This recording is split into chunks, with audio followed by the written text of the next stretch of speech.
Hai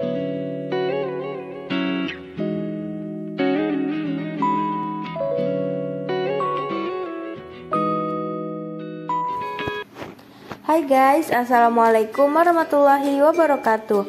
Kembali lagi bersama saya Demar Atus Solihah.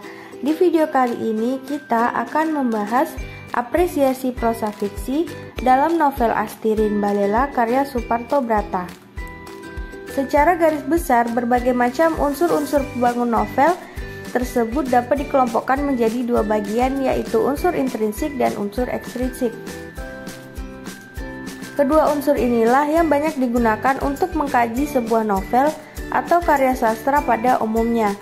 Antara unsur intrinsik dan ekstrinsik mempunyai hubungan yang berkaitan satu sama lain. Peneliti menguraikan unsur intrinsik meliputi alur plot, tokoh dan penokohan, latar setting, gaya bahasa, dan tema, sedangkan unsur intrinsik berupa nilai moral.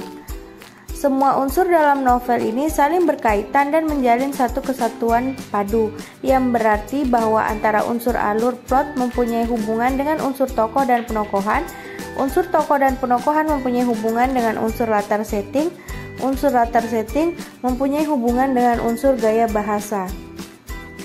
Unsur gaya bahasa mempunyai hubungan dengan unsur tema, dan antara unsur tema dan antara unsur intrinsik mempunyai hubungan dengan unsur ekstrinsik yang berupa nilai moral.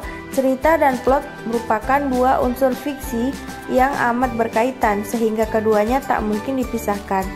Bahkan lebih dari itu, objek pembicaraan cerita dan plot boleh dikatakan sama, yaitu peristiwa. Baik cerita maupun plot sama-sama mendasarkan diri pada rangkaian peristiwa sebagaimana yang disajikan dalam sebuah karya.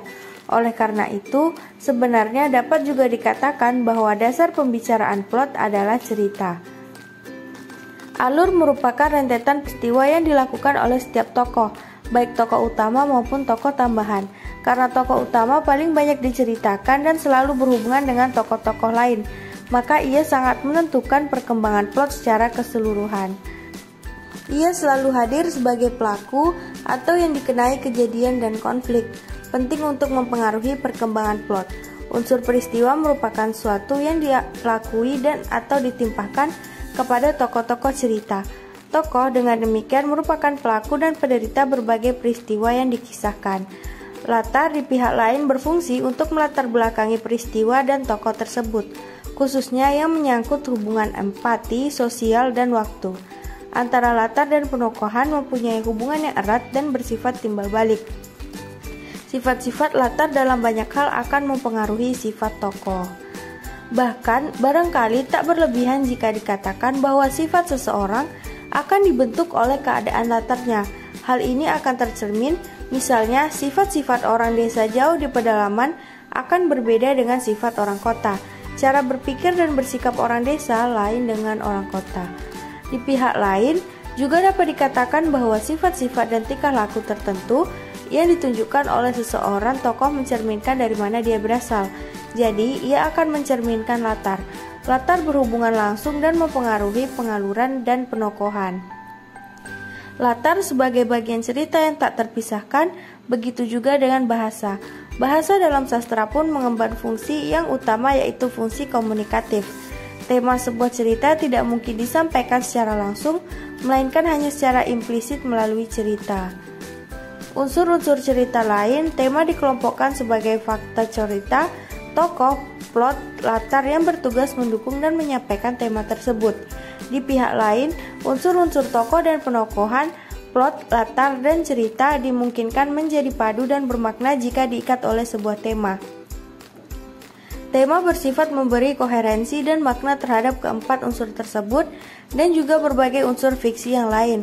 Tokoh-tokoh cerita, khususnya tokoh utama, adalah pembawa atau pelaku cerita. Dengan demikian, tokoh-tokoh cerita inilah yang bertugas untuk menyampaikan tema yang dimaksudkan.